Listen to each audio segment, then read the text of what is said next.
కొత్త ప్రదేశాలకు వెళ్ళడం. ఆదిత్య వాళ్ళది ఉమ్మడి కుటుంబం. ఆదిత్య వాళ్ళ నాన్నకు పై ఆఫీస్ నుండి ఒక ఉత్తరం వచ్చింది. ఆయనకు పదోన్నతి పైన నిజామాబాద్కు బదిలీ చేశారు.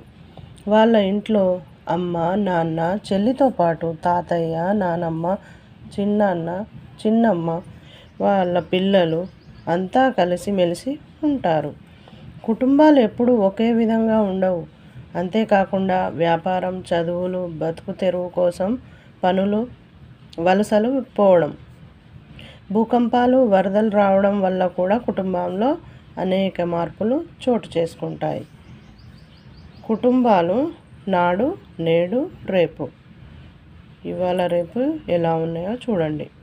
గతంలో పోలిస్తే నేడు కుటుంబాలలో ఎన్నో మార్పులు చోటు చేసుకుంటాయని తెలుసుకున్నారు. నాటి కాలంలో ఎక్కువగా ఉమ్మడి లేదా సమిష్టి లేదా పెద్ద కుటుంబాలు ఉండేవి.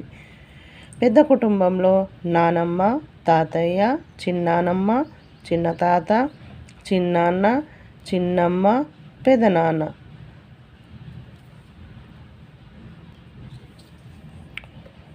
పెద్దమ్మ, అత్తమ్మ, పిల్లలు అంతా కలిసి ఉండేవారు. కుటుంబంలో పనులన్నీ కలిసిమెలిసి చేసుకునేవారు. ఎలాంటి కష్టాలైనా, ఆనందాలనైనా కలిసి పంచుకునేవారు. ఈనాటి కాలంలో కుటుంబంలోని సభ్యుల సంఖ్య రాను రాను తగ్గుతున్నది.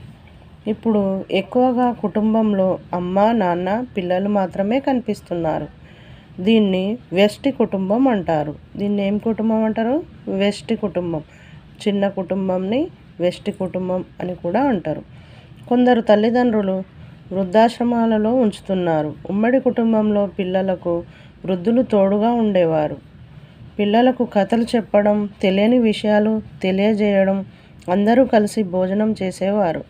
రాను రాను కుటుంబాల్లో ఎన్నో మార్పులు వచ్చాయి. ఉద్యోగాల కోసం ఇతర ప్రాంతాలకు వెళ్ళడం, ఆస్తులను పంచుకోవడం, నివసించడానికి ఇల్లు సరిపోకపోవడం వంటి ఎన్నో కారణాలతో ఉమ్మడి కుటుంబాలు విడిపోయి వెష్టి కుటుంబంగా మారాయి. వెష్టి కుటుంబం అంటే చిన్న కుటుంబం. కుటుంబ జీవనం, గృహోపకరణాల వినియోగం. గతంతో పోలిస్తే కుటుంబ జీవనంలో మార్పులు వచ్చినట్లే. కొన్ని కుటుంబాల్లో తమ పని తాము చేసుకోకుండా పనులు చేయడానికి మనుషులను కూడా నియమించుకుంటున్నారు. రోజు చేసే పనులకు కూడా శ్రమ పడకుండా ఉండడానికి విద్యుత్ ఉపకరణాలను వాడుతున్నారు. ఇళ్లలో రోజువారీ చేసుకునే పనులు అంటే బట్టలు ఉతకడం, పిండి రుబ్బడం, ఇల్లు శుభ్రం చేయడం, వంట వండడం వంటి అనేక పనులను గృహోపకరణాల సహకారంతో చేసుకుంటున్నారు.